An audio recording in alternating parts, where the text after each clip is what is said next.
How good is this? It is the Rog podcast, but I'm currently joined with the co-host of arguably the greatest podcast Australia's ever produced, the Navy Brew, but much better known for his work on the platform of which the Navy Brew is upon, the Blue Abroad YouTube channel. Terry, fucking love you, mate. But how would you describe the Blue Abroad YouTube channel? Because I think me just calling it, say, a fan channel doesn't do it justice. It's a good point. It's a deep dive into human psychology. It's probably somebody's low-hanging fruit for a PhD or a thesis into sports fandom and how it affects mental health. I think it's more than football now. It is, mate, and I know people that watch the Blue Abroad. So just for reference, for those that aren't aware, the Carlton Football Club in the AFL, it is the primary sort of fan channel, but fan channel doesn't do it justice. And it's become your full-time job. You know, once upon a time, you were a corporate suit, a lawyer, I believe. I was, yeah.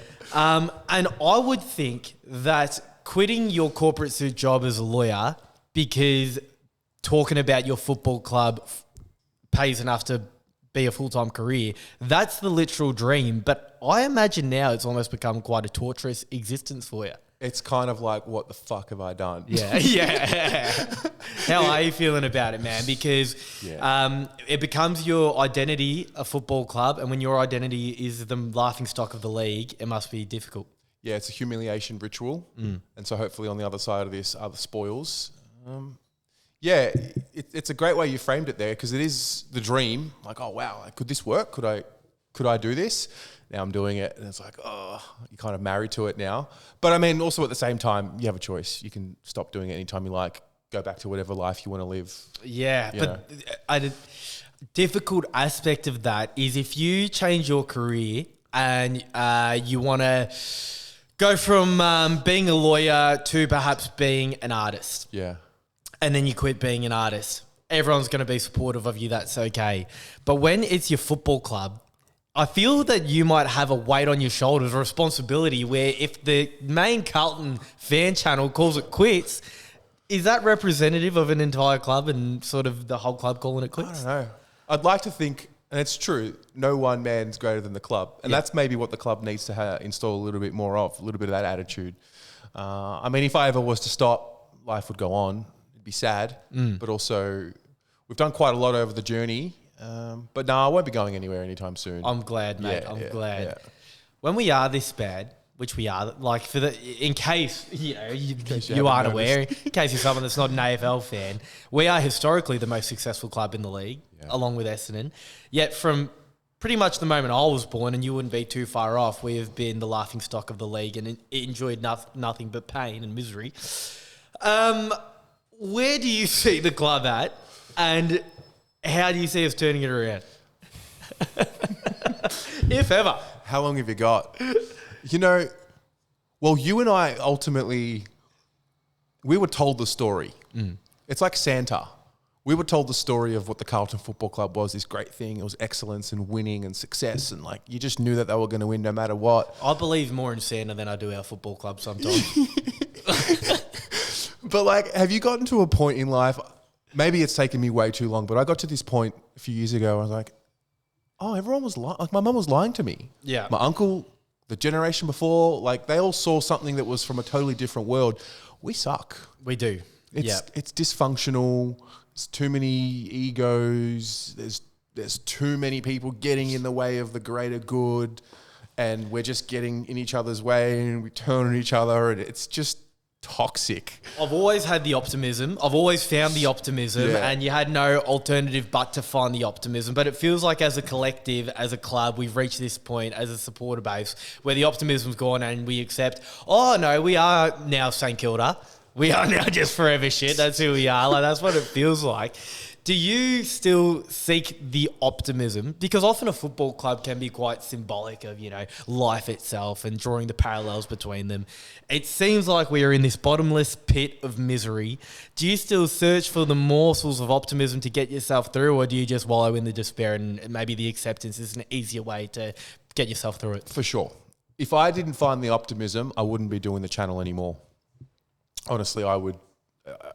I'm not one to just it's toxic and it sucks and they're not good right now, but it can turn. Yeah. We have all the resources that we need. Yeah. It's just about, in my view, it's a philosophical commitment to what needs to happen.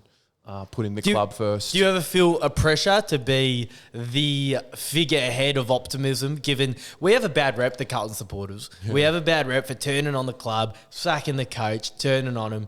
But considering you are sort of the face of Carlton fans in a lot of ways, do you feel a responsibility to find the optimism? I feel more of a responsibility to not be part of the problem. Okay. So, I'm critical, but I think more importantly, for me anyway, everyone's got their own journey with footy fandom. If you're a content creator, if you're just a fan that's just following it, giving up your time. For me, I think what I'd try and do with the channel is balance the anger, the frustration, the emotion, but also teach myself how to process it.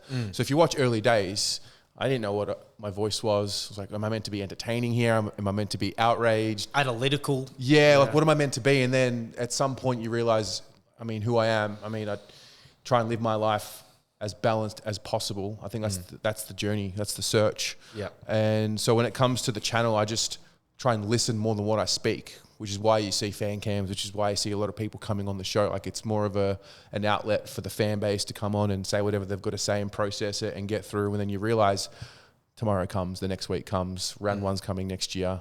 There's always another chance. I know I've sort of mentioned it already, but it is crazy for me that when Carlton are going well, which we have over the past maybe handful of years, we've had a couple of nice moments. I will not turn SEN off. I'm in the car. I'm flat out consuming every bit of Carlton content I possibly can. But when we're not travelling so well, the SEN's turned off. I'm music to and from work. I don't want to know anything about the club because it just causes me too much pain. Yet here you are. You've got how many shows are you a part of on Blue Road? 4 or 5 live streams a week, a couple of videos a week. Yeah. So you can't escape it. You're permanently in it. Do you feel like your identity takes on the football club and when it's not going well, potentially you're not going well? Or is it not that deep? Can you separate yourself from the football even though you're in it Great question. Monday to Sunday? It's the draining part is absorbing others' emotions. I'm an empath by nature. Yeah. I love it. I love feeling it together. But I've just learned, for example, we play on Thursday night. It didn't go well. Got the review out on Friday morning and then just swiped out of the apps for a couple of days. And then you recharge and then, you've got a job to do. And it's like it's tough, but it's a really easy job. Yeah. I'm talking in front of a camera about my favorite sports team who are not going very well right now. And yes, it sucks. And yes, absorbing the emotion is tough, but this is the dream. So you put it into perspective, but you sometimes do need to swipe out because sometimes you can get way too consumed with comments and what people are saying, and you just got to learn. So I've gotten better at it, but I'm not a master yet. Nah, and I don't think anyone ever is. And if you do master it, it's almost not worth being a footy fan anymore. Yeah. Because if you can completely separate yourself from the club and you can separate yourself from the roller coaster of emotions, what's the point of watching if you're completely neutral the whole way through? Yeah. We'll reach some sort of self-discovery, and then I think I might look back at the journey of how I got there as the most important part, rather than I'm just going to sit at this one point in time and be like, oh, I made it. Now what? It's crazy how football, and it's every sport, but obviously we're in Australia, so AFL takes primary focus. But it's crazy how footy, something good could happen in my life outside of footy. So I get a promotion from work, and I'll be proud of myself, and I'll go, you beauty, how good is that? But if Carlton win a Heartstopper, I am running around the room, doing laps, I'm yelling, I'm screaming, it's like I've just won Powerball. On the flip side, if if something bad happens to me in my life, I can sort of process it and accept it. I don't normally get too angry or upset. But if we turn it over in the guts and it costs us a goal at a critical time, I see red as if someone has, sort of disgraced my family or something like that. I just feel pure outrage. So the roller coaster is so vast on the emotional spectrum. It's almost impossible to completely separate yourself from it when you're so passionate about the club, I think. You know, that's a really interesting thing there. And one thing I've noticed, particularly with men, I've met a lot of men on the fan cams or whoever's called in, and like men who wouldn't usually speak with such emotion in their life, but the footy and the club gives them this vehicle to express themselves emotionally, and like sort of, I don't know if they're really angry at the club. I think there's something in their life that the club allows them to get out. It's quite beautiful. And without the footy, would they be able to get that emotion off their chest? I'm not sure. I think that's what it's for. I think that's its primary use is to properly let go of all the emotions that you have inside of you. It's a vehicle for, you know, your relationships with your families, with your old man, whatever it might be. Like, it's all of this stuff that you probably should be doing outside of football. Yeah. So many people find solace in doing it inside of football, which is a beautiful thing. You do see the fans on your fan games, so join on your channel. A lot of the time it gets turned into memes on TikTok, on Instagram, whatever it might be, because it is these blokes just absolutely pouring their heart out like you've never seen before. Are you ever in that environment and you go, what are we actually doing here? See, I'm crazy enough to think we can fix it. And I actually think the fan cams has come a long way from the start. I think if you were speaking to a footy fan who's never watched the fan cams and you just explained it to them what it was, they would probably say, oh, Carlton fans just raging. And it used to be that a little bit. But I think if you turned on radio after a Carlton game and a bad loss, and you turned on the fan cams after a bad loss, I'd like to think you hear something different. Like, it's a bit more articulate on the fan cams. We stay away from the personal stuff, try and keep it on the football. I don't know. I find it really cathartic now. I don't find it toxic. It used to be very angry. Yeah. And you still get the occasional person that calls in and they're very angry. And then I think my role in that is to facilitate, okay, let's get it off, and then let's channel it, and then let's get you, when you eventually hang up, you can sort of get on with your life and don't bring out that anger at the home. And how do you find the balance between you're on there and you want to be supportive of the club and the players and whatnot, but at the same time, you are extremely disappointed, and there are some players that aren't doing their job and they're doing pox, and maybe you think the coach isn't doing his job, or you think the club's failing. Do you struggle to speak your truthful mind because you don't want to impact a future relationship with a player or the club, or do you just speak honestly? I think I think the law degree helped. Yeah. The law degree helped me word my opinions. Okay. So I think you can say anything you like, but it's how you deliver it. Okay. So I think my opinion's pretty clear on what I'm saying. I just don't yell and scream it and swear it too much. I articulate it in a way that gets it across, but I also start at a base of, we don't know anything. We're just nuffies. I think that as well. I do think that. I don't know. When I'm chatting to Kados, I'll often we contextualise with each other, going, we know nothing, but I think this. But you know what I'm super curious about, mate, is you know, you going from white collar job, lawyer, you know, such an admirable job, like one where no matter who you are in any walk of life, you see you're a good looking bloke, you're a big lad, you're a lawyer. It just seems like you're kicking every goal in life you could possibly imagine. And then someone bumps into you a few months later and you've quit the lawyer job to be a Carlton fan cam YouTuber. And there can be often with all content creators, not just footy, but when you combine content creator with footy nuffies, essentially, and you bring them together, there can be a stigma. I think that there can be a stigma around that. Did you ever grapple with the stigma and potentially the decision to leave such an established life to go into something like this? I mean, everyone, when I was a full-time lawyer practicing, I was doing criminal law, commercial law, loved it. But the world around me changed. Like this, what we're doing right now, like this wasn't really a pathway in year 12 when I was in high school. But I watched fan channels emerge. I just remember being in the job, the cozy job, good paying job, and everyone around me saying, oh, you're killing it. Oh, you're a lawyer. You must be smart. You must be this. You must be that. So everyone around me is really happy for me. But internally, I was like, I fucking hate this, man. Yeah. Like, I hate it. Like, just hated the reading, the grind, what you hate about it. I loved going to court and appearing. Yeah. And the thrill of that. I hated, I mean, when you're doing criminal law, you build up a portfolio of clients who are criminals. Yeah. So then you look around, you're like, fuck, like, what am I representing here? What am I protecting? And then on the commercial side of things, you've got all these very wealthy people, and that's fine. Wealth is good, but a lot of them, their morals aren't there. And then you realize, who the fuck am I helping here? Yeah. What am I actually doing? You start being a lawyer because you think you can help. And it started that way too. I mean, I was representing a lot of young kids that were getting in trouble. It's like, don't ruin your life for a mistake you made when you were 19. So we can help you, rehabilitate you. And then the thrill of criminal law is the more you do it, the more you want it. The more you want it, the harder you want the matter. The harder the matter, the harder the criminal. The harder the criminal, then you're just like, oh, it's dark. Yeah. So, I fell out of love with it pretty quickly. And then I also wanted to work for myself. I actually started this, I don't know if I've ever told you this. So I started this thing called the Laptop Lawyer. Okay. It was like a blog-ish thing. I was basically translating all the law into notes on Facebook as a means to build a bit of a following. And then if people wanted paid work, they could come to me. I could earn more money for the firm, and then I would earn a greater salary. And then my boss told me to stop doing it. Really? He didn't let me do it because he just didn't see social media the way I was seeing it. I think from that moment. How long ago was this? 2014. Right. I reckon. Yep.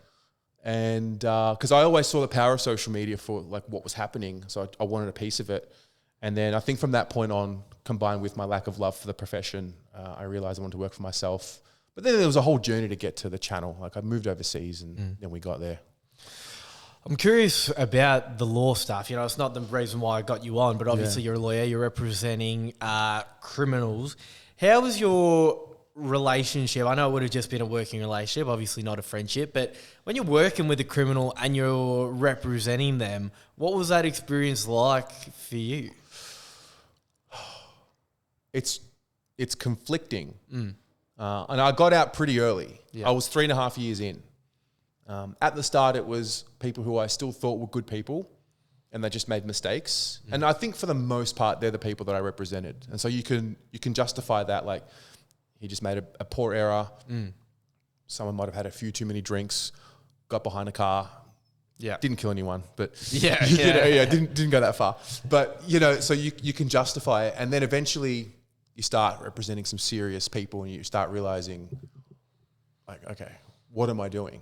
It just, over time, it happens. It's crazy, man, how you went from representing criminals in a court to sort of representing equally as bad people on the football field, because what they have done to me, how they've made me feel for 27 years, arguably a lot of them should be locked up for how much negligent what they've done. Pain they have inflicted upon me.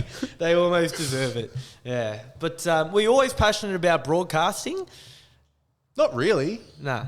No, not really. I mean, in high school, I used to do school productions, and I guess that's like what, musicals like and stuff? acting. Oh, and like when we did the Did you really? Yeah, I did that. I did a lot of talk. I was school captain, so I did a lot of talking. Of course you were. You have, lawyer, just school captain. You have school captain aura.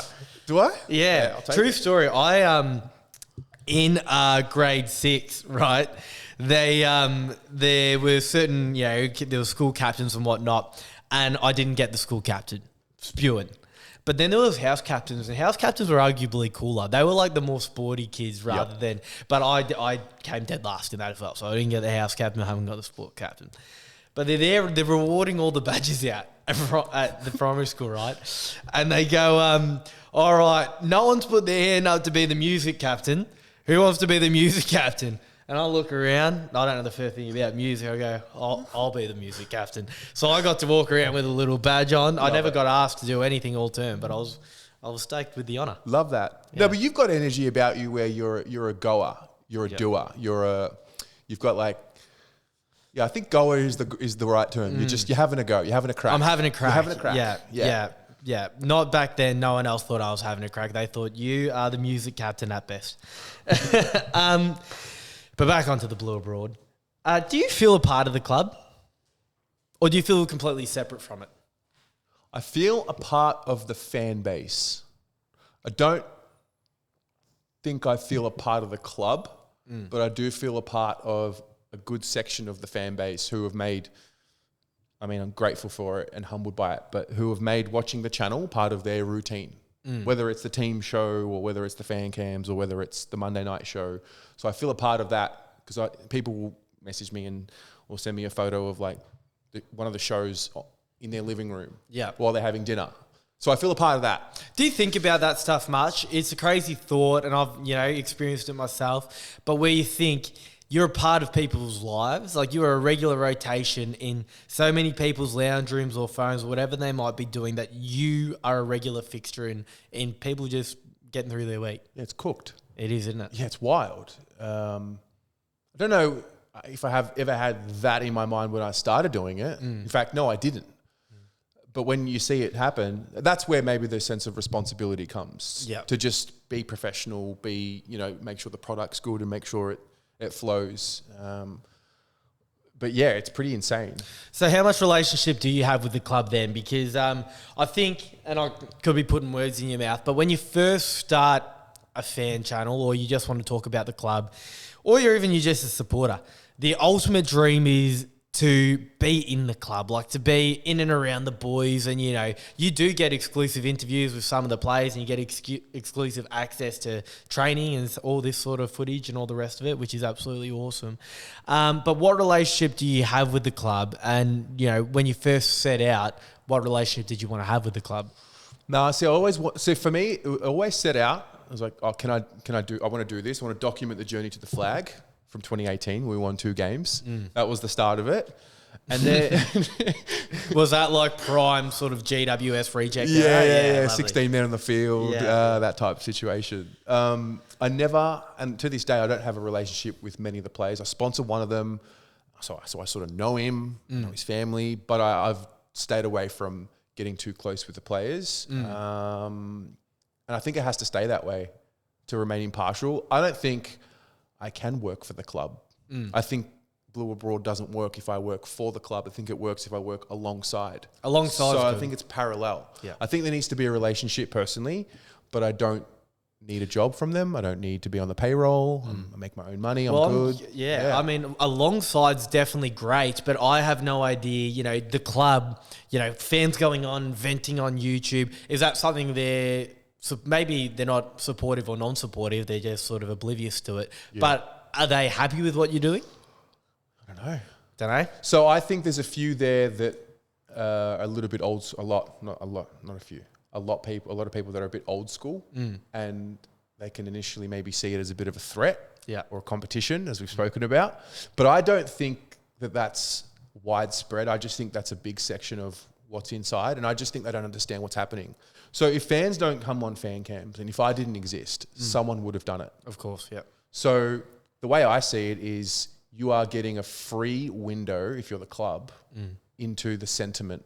And you can sit and watch whatever you want to watch, hours of footage, and you can see exactly how your fans and your members are feeling and what they're saying, and they're identifying themselves on camera. So they're comfortable enough to get on camera. It used to be forums, and it was faceless accounts and all of that stuff. Whereas when you're on camera, you're accountable for your words. Do you reckon the players watch your stuff? Because you'll see on the Instagram, and you'll see what I consider to be degenerates comment just stuff that is so vile and disgusting that it isn't really representative of the fan base. But it turns out there is enough sort of disgusting people out there to give it enough likes to make it sort of visible.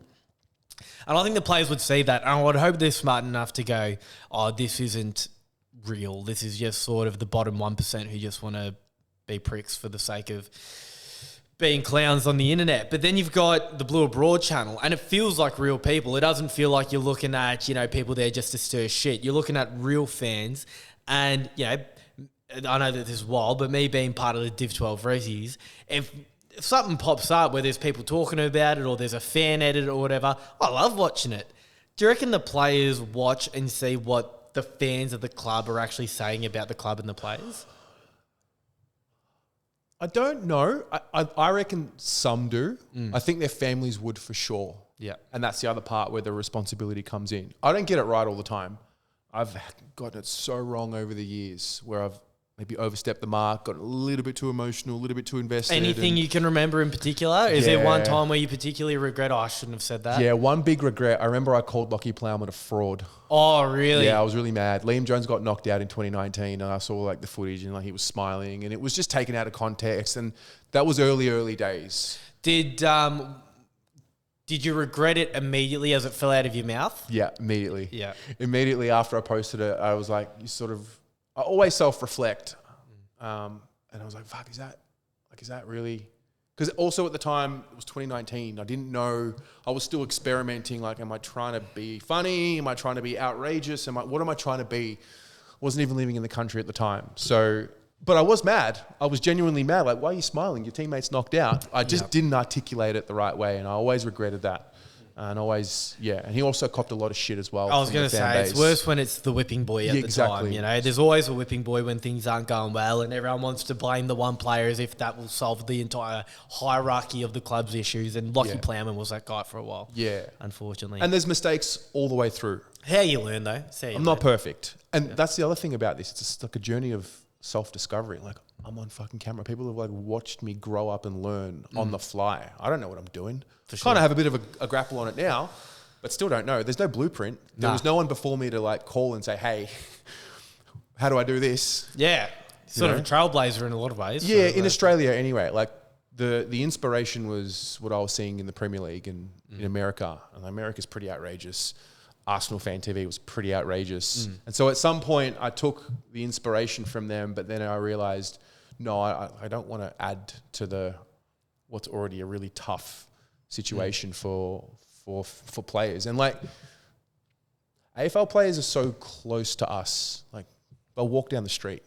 Yeah, they're not like most of them aren't multi-millionaires living in the hills of Hollywood sort of thing. They're everyday people. Literally. That when they retire, most of them only get 4 or 5 or 6 years in the competition, and then they're back to being a normal person anyway. Yeah. So. And you've left the country a lot. You travel a lot. No one gives a fuck about this game. No one even knows it exists. So like they're nobodies we're all nobodies. Every single one of us. We're all just little bits of dust. And so they leave the country. No one knows who they are. And I don't know, maybe when I'm 34 now, so maybe I'm a little bit older and I'm older than the playing list. So it's like, oh, you're not icons. You're just normal people. Isn't that a crazy shift? When you're a kid, you idolize them like gods, right? These people are the pinnacle of humanity.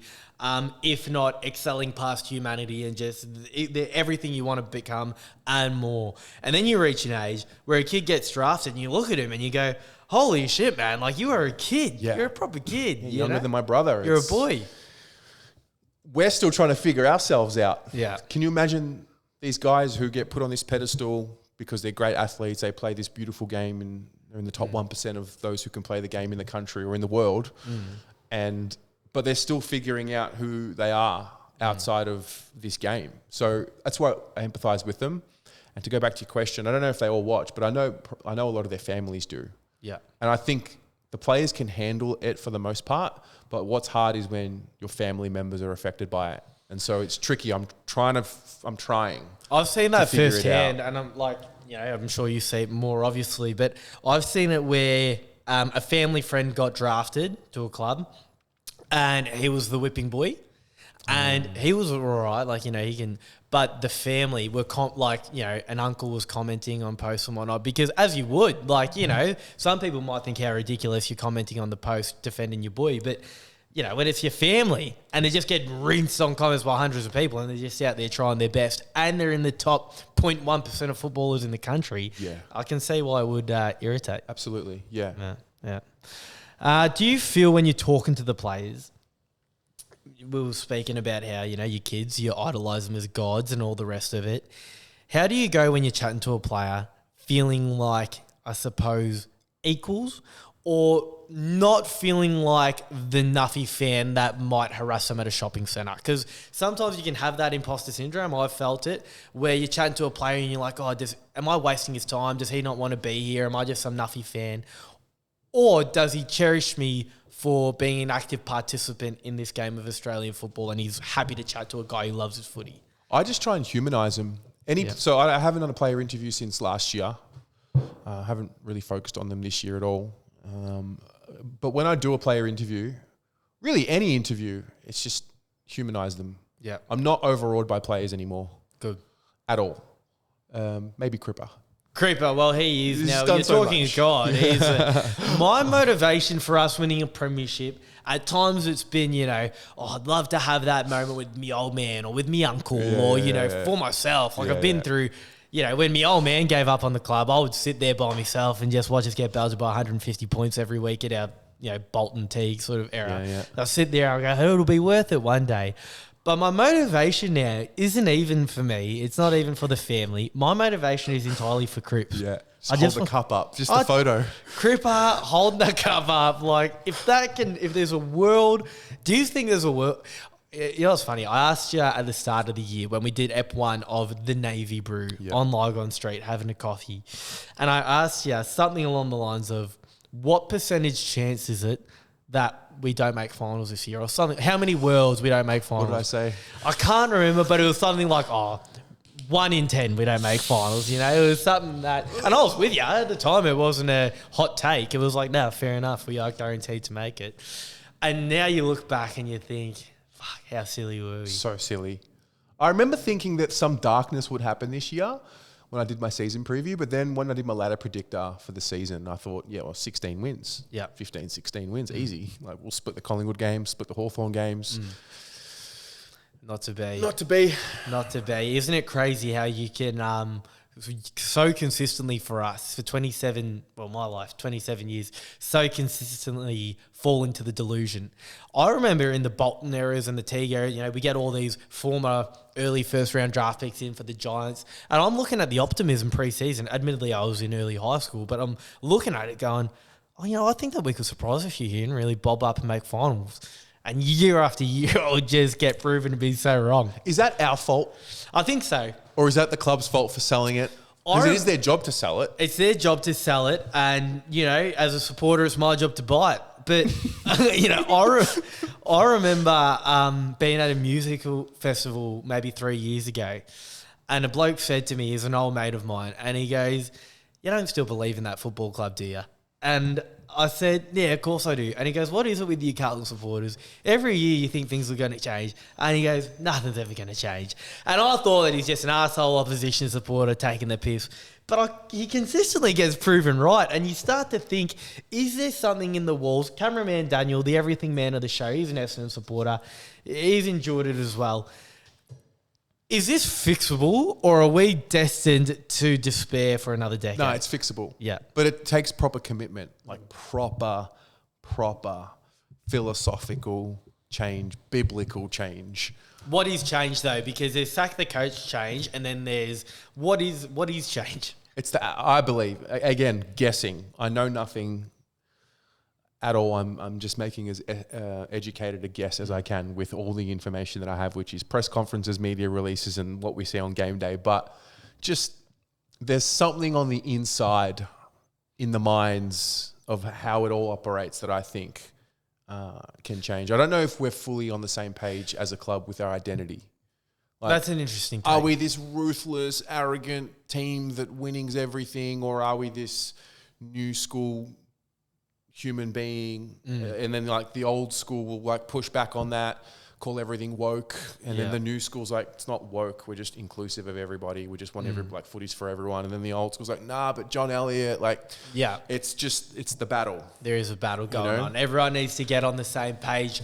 It is interesting though to think, is there a physical, literal, and once again, this is sort of a representation of anything in life, but is this change that's required, is it a literal, structural, physical change where the board needs to go, the coach needs to go, the players need to change? Or is it as simple as unlocking a mentality, unlocking a belief or something inside, changing inside the heads of the people within the club more than the club itself? I believe it's that. Yeah. Again, it's a guess.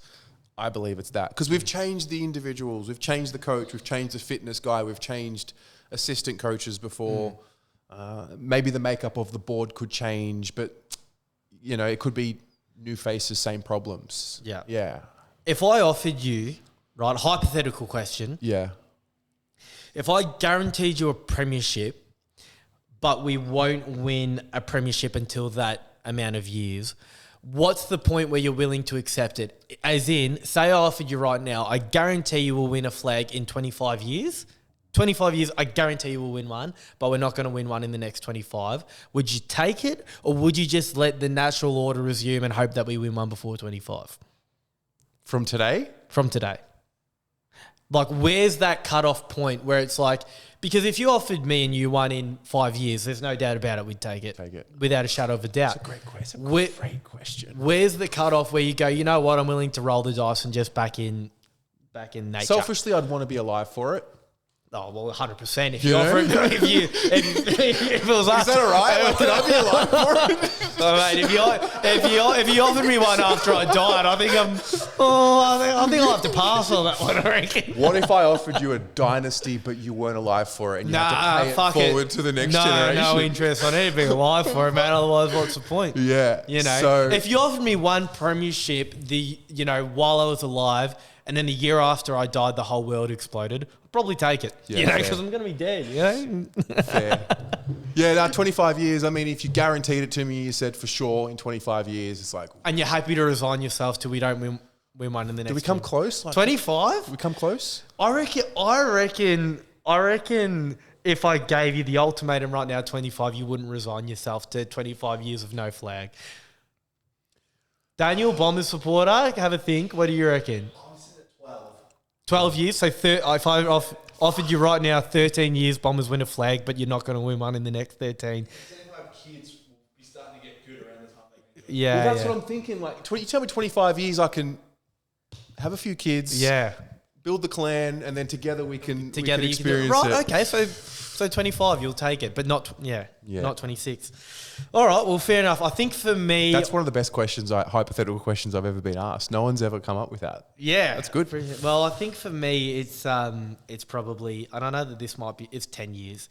Because that's 10 years is a whole rebuild. It's a whole, like, let's blow the joint up, start again, and try again. Yeah. I'm happy to... Not happy, but I'm willing, against every fibre of my being, I'm willing to accept a whole nother rebuild, a whole nother restart, and hopefully in 10 years we get it right. Might have no choice now. Yeah, it's taken out of my hands. But I don't know if I'm willing to accept 2 or 3 whole rebuilds in 25 years. I'm like, I'm giving you one more. Get it fucking right this time. Just do it. But now that it's gone on so long, I mean, just the day it does happen one day, hopefully, like imagine. We keep saying it. Like and I've tried telling this to like the older generation, dads and uncles and all that. You know, it's almost harder for them because they have seen it. Yeah. They know what success looks like. We don't. Mm-hmm. And for them, because they know they know what the club was, and they know what the club is now, it irritates them even more. But I'm trying to tell them, but when you were growing up, those premierships didn't mean as much as what it will the next one. The next one will be the best one of them all. I agree. If it comes. If it comes. We're waiting patiently. We are. You know what's worse than Carlton being, if you look over the 27 years sort of part of my life, which is all of my life, if you look at that, what's worse than them being so tragically bad is the Pies being so consistently good. And you've just got no argument against it. You have to enjoy it. You have to respect them. You have to True. You don't have to enjoy it. You have to respect it. You have to respect it. Yeah. And I do. Like, I look at them and I go, every decision you make is right. Yeah. No, they've definitely... I mean, I enjoy watching them. I enjoy watching good footy because I don't get to watch it with my team. Yeah. That's true, man. I've actually grown disenchanted. You hear Sam Newman complaining about the state of the game, right? These types of older bodies going, you know... And I don't think they mean, let's just go back to kick it long. But they are just a bit disenchanted with how the game's going. And I find myself tending to agree. I'm there looking at the game going, I don't think the game, Aussie rules football, is as good as what it could be. But then I think if I was a Pies supporter, I'd probably be fucking stoked. So I think it's just... Well, it's more skill-based now than what it was brawn and physical. Yeah. I think that's where we're moving. It's becoming like the ball touches the ground. The less you can have the ball touch the ground, the better your team generally is. Yeah. So that's where Carlton are going wrong because we're down the line, bring the ball down to the ground and just old school fundamental football. I think that this football club, for all the pain we've been through, at the same time, it does genuinely teach you resilience. Loyalty. I saw a post just some shit meme on Facebook once where it was like, get you a boy who supports a shit football team because that's loyalty. Yep. And it's so true. We are in the top percentile of dateability I agree. You and I. Which begs the question how I'm 27 years single. I don't quite understand. But no, that's it is true. We do show resilience. We show belief, because if you keep fronting up every year believing that things may change. But onto the positives, because obviously over 34, you said you were? 34 years of supporting a football club, there are going to be some joyous times. How do you reflect on the great parts of being a Carlton supporter? How do you reflect upon what made you fall so in love with the club that you decided to make a passion and a career out of talking about it? How do I reflect on it? Do you think about, because it's so easy to get lost in the negative times, do you ever think about the good Carlton, the good size? You know what I mean? Yeah. 2011 was fun. Yeah. 2012 for the first... I'll never forget round 3, 2012. We belted Collingwood. Oh, premiership favourites. 3-0. I was like, finally. Then who got injured? Was it Karatz? So Carazzo did his collarbone against the Bombers. Oh, who was it? Welsh, Winderlick? It was someone It was... someone. I never forgave him after that. It was Sam Lonergan. Sam Lonergan. And he wasn't the same Never after really that. the same after that. And then, that all fell apart pretty quickly. Sacked Rats. But there was some good times there. And obviously the 23 run was pretty good. The semi-final, I've never seen the MCG shake from noise before. But incredible. That night was incredible. And, the channels brought a lot of joy. I know we're shit. And I know it sucks. And all these things. But, get over it. It's fine. But the connections that have been made, the opportunities that have been created for other people, I take a lot of pride in that. I take a lot of pride in the community that's been built and the relationships that have been built. Last week, we're at the Brisbane game, and there's a lady, her name is Maz. She's been in the live chat for years. I've never met Maz. But then at halftime, Maz comes up to me. She's like, I'm Maz. Right. Unreal. It's just that. We've given tickets and flights away to people who have donated them because they were sick and they gave it to other Carlton fans. So that part has become the most joyous. To be able to be in a position to give back like that, that's cool. And then obviously to turn an idea, which is what this all was really, it was an idea, to turn it into a reality. I haven't really fully grasped it yet. It's a trip. I wake up and... You've created a community. Yeah, and a lifestyle. Yeah. I do this for a living. Could change. Could be over tomorrow. So you've got to be humble enough to know that, I'm not some mega star and I might end this tomorrow and life will go on, whatever. So you kind of got to be careful not to get caught up in thinking that you're something that you're not, because I'm just talking in front of a camera. I'm not doing it. I'm not doing anything special. But through the relationships and the conversations that we've had with people, it's given people a feeling of connection to their football club, which is cool. I think it is really cool, and it's a connection that goes deeper than just supporting the club, because it's one thing to support the club, and I have a group chat with 2 mates of mine that are Carlton supporters, and we'll chat in there, but to be a part of a community that feels though they are so compelled to the club, they are so entrenched within it that they feel the need to talk about it and consume it beyond and above what you just see on game day on a Saturday or a Sunday. That's pretty special that they can all come together, and it's because of the product that you've built. So you should be proud of yourself, mate. Thank you. Well, are you religious? I am not religious, but I am spiritual, I'd say. Yeah, same. So I don't follow a religion, but I find this footy fandom with the Carlton fans that I've come across, it's kind of like a religion in a way. Big time. Believing in something greater than yourself, being connected to something greater than yourself, connecting with people. So what does that make you? Are you God? Are you a priest? Are you are you the church? I think I'm a preacher. You're a preacher. Nice. Except I'm preaching for change. Yeah. I don't want it to stay the same. Yeah. I don't know what it makes me. People tell me the fan cams is therapeutic. It's just as therapeutic for me. Just sitting there listening to people. A lot of people will watch but won't come on the show because they just want to listen to people say what they're thinking and confirm what they're thinking. So I'm in the same boat. Just more about Terry Dehghani, the man. Yep. You're an avid Thailand frequenter. Yeah. Go over to Thailand, and it's to keep yourself fit, mate, isn't it? You're doing the kickboxing over there, the Muay Thai. Yeah, I do the Muay Thai training camp. Curious about that, mate, because I love my physical fitness. I love training. It's something that I'm passionate about. How did you stumble across Muay Thai as your way of keeping your body as healthy and sort of revitalised as possible? Well, I always wanted to get away in the off season and train, or just get away and unplug from footy. 2023, my brother-in-law found this particular camp, and basically it's in the middle of nowhere, 4 hours north of Bangkok, and it's essentially accommodation, training, yoga, food, everything's like inclusive, and you're just there you can do it as long as you want. There's 2 week, 3 week, 4 week, whatever packages, and I did it for 3 weeks. Absolutely loved it. Really? And you had no mixed martial arts No. or martial arts experience before going in? No. And you just rock up and... yeah, it's just everyone's a beginner.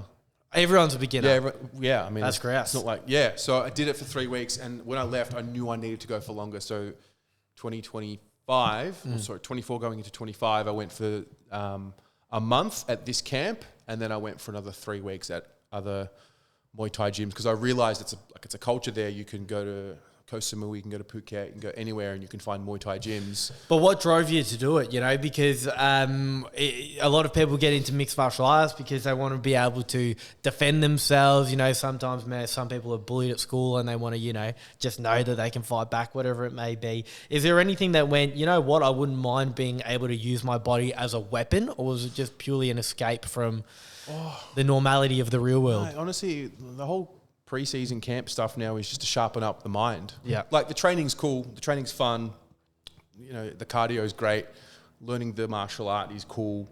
I probably get more out of the yoga and like the stretching. Like the Muay Thai is pad work on the bags with the or with the trainers, and like You're on the bags. on the bags with the trainers. I wouldn't mind some Muay Thai myself. So there's like, that's great, but it's, they're internationals, people from all around the world connecting with people, the stretching, the good food, the sun. What sort of chow are they giving you? Mate, pad kra prao. Oh. It's the Thai basil, we might call it here. It's like mince with like rice and the egg on top. All right, I thought you were having a stroke for a second. no. Yeah, good.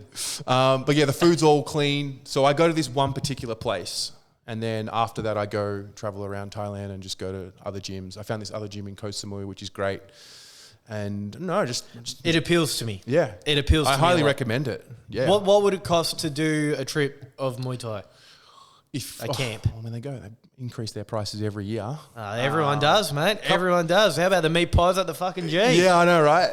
No, a couple of $1,000 gets you, I would say, a 21-day all-inclusive stay. Lovely. At the camp. So, Alrighty, mate. Well, before we sort of wrap up, mate, as enjoyable as it's been, behind me you'll see a ledge. It's just not any ledge. It's a ledge of legends. Over here, we've got the CD burner that I'm sure you're a massive fan. Aussie rapper Tricky Mac burnt all of his CDs. We got Bailey McCabe's cricket ball that he stole from Lord's cricket club over in England, and his family whitewater rafting. I want to remember you forever. I will remember you inside my head, but I want to commemorate you on the Ledge of Legends. What have you bought in to forever be a part of the Rog Pod? okay. So as you know, in November last year, we launched the Blue Abroad membership. Ah, yes. So part of the membership, you get like a special key ring, right? So this here was the first sample, which ended up being...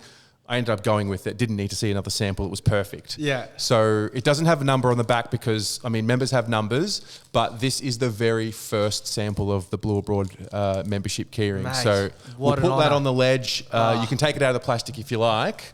But I reckon we leave it in the plastic. Yeah. Pristine. Hang on, let me put it on the ledge. Yeah, that's it there. And then this here. I don't know. we've doubled up. This is just more for you. This is just for your scarf. The pin. Oh, thank you. Oh, Yeah. that's awesome, mate. Yeah. This is what lesson learned to everyone.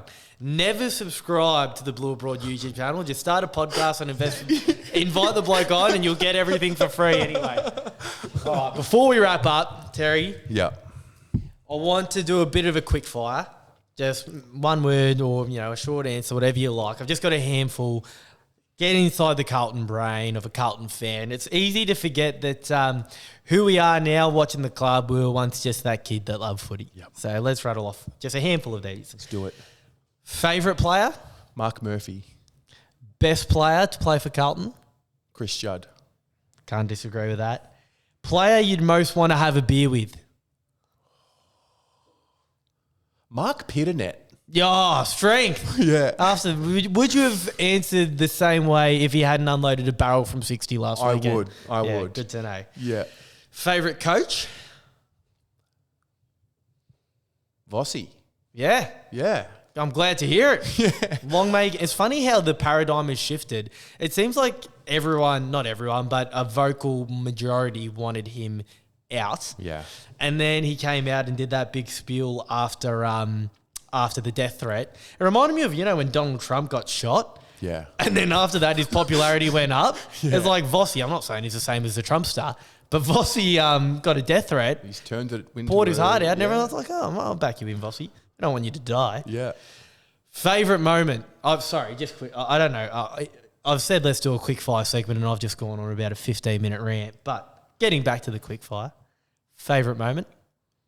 Final siren 2023 semi-final MCG shaking. Lovely. We're into a prelim. And what's your dream? What's my dream? I'm living my dream, talking about Carlton for a living. Oh, what an honour. Just how good would it be if we start winning flags? Imagine we're winning flags and you're there, the fan cams are on there, everyone's jumping on. Crying. It'll happen. It will happen. And I can't wait until we win that flag. I'll find you for a beer in whatever pub we're in afterwards, and we just think, how funny was it when, hopefully it's only a couple of years ago, but let's just say 10 years ago, we were doing podcasts talking about when is it all going to change, and you wouldn't believe it did. And we made it. I look forward to that day. Mate, I'm a massive fan of your work. Glad to call you a mate. Proud of what you've built. You should be proud of yourself, and I'm bloody stoked that you've come on. Likewise. Thanks, mate. Much love.